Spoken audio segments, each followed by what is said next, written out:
How to remove Reels from Instagram or disable Reels.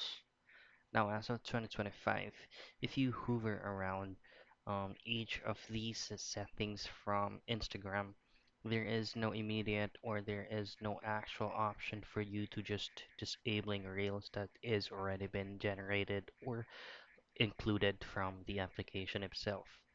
Now, the other thing that you can do is you can disable or not be able to see each of those reels from each of the creators. So to do that, just head over to a certain reels and say, for example, you don't want this kind of videos. What you can do is just to simply select these three dots right here, screw down a bit till you find this option that says not interested. So as you can see, there is unview option or unview icon for you to be able to disable this creator's reel. So just simply select on that and just go ahead to don't suggest post with certain words. And that's the only thing that you can do for you to remove reels from Instagram or disable reels.